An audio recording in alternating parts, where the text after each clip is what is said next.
ശരണ്യയും സിബിനും big ബോസിനോട് പോയിട്ട് ആജ്ഞാപിക്കുന്നു main door പൂട്ടട്ടെ എന്ന്. അനങ്ങുന്നേയില്ല, door ലോക്കാകുന്നേയില്ല. അപ്പോൾ സിബിൻ ഉമ്മറിൻ്റെ ശബ്ദത്തിൽ ബിഗ് ബോസിനോട് പറഞ്ഞു പവർ റൂം ലോക്കാവട്ടെ എന്ന്. അത് ബിഗ് ബോസ് അനുസരിച്ചു, പവർ റൂം ലോക്കാക്കി അങ്ങ് കൊടുത്തു. കുറച്ച് കഴിഞ്ഞപ്പോൾ മെയിൻ ഡോറും ലോക്കായി പോകുന്നു. നോറ അതിനകത്ത് പെടുന്നു. പവർ റൂം മെമ്പേഴ്സും പെട്ടിരിക്കുന്നു. അവസാനം തുറക്കൂ തുറക്കൂ എന്നൊക്കെ പറഞ്ഞിട്ട് പവർ റൂം മെമ്പേഴ്സ് ഇരുന്ന് കരയുന്നുണ്ട്. ബിഗ് ബോസിൻ്റെ സ്ഥാനത്തെങ്ങാനും സിബിൻ കയറി ഇരുന്നാലോ എന്ന് പേടിച്ചിട്ടാണെന്ന് തോന്നുന്നു ഇപ്പോൾ ബിഗ് ബോസ് കളി തുടങ്ങി. അത്ഭുത വിളക്ക് പോലെ അല്ലെങ്കിൽ മറ്റേ സിനിമ പോലെ അബൂക്ക ഹുക്കും തുറക്കൂ സീസേ എന്നൊക്കെ പറഞ്ഞാൽ തുറക്കാനും അടയ്ക്കാനും ഞാനിവിടെ ഇരിക്കും അല്ലടാ എന്നുള്ള മട്ടിലാണ് ബിഗ് ബോസ് ഇപ്പോൾ കളിക്കുന്നത്.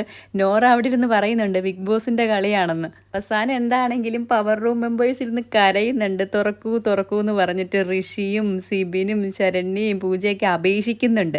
അപേക്ഷിച്ചാലെങ്കിലും ഇനി ബിഗ് ബോസ് റൂം എപ്പോൾ തുറന്നു കൊടുക്കുമോ എന്തോ. എന്താണെങ്കിലും ഇപ്പോൾ വൈൽഡ് കാർഡ് വന്നേ പിന്നെ ഉണ്ടല്ലോ ഒരു രസമായിട്ട് മാറിയിട്ടുണ്ട് കാര്യങ്ങളൊക്കെ. സിബിൻ എന്താണെങ്കിലും ഇങ്ങനെ ആജ്ഞാപിക്കേണ്ട കാര്യമില്ലായിരുന്നു. നൈസായിട്ട് പോയിട്ട് ബിഗ് ബോസിനോട് പറഞ്ഞാൽ മതിയായിരുന്നു ഇതാണ് ഞങ്ങൾ പവർ ഉപയോഗിച്ച് ചെയ്യാൻ പോണ കാര്യം എന്നൊക്കെ. എന്താണെങ്കിലും പ്രമോ കലക്കിയിട്ടുണ്ട് കേട്ടോ.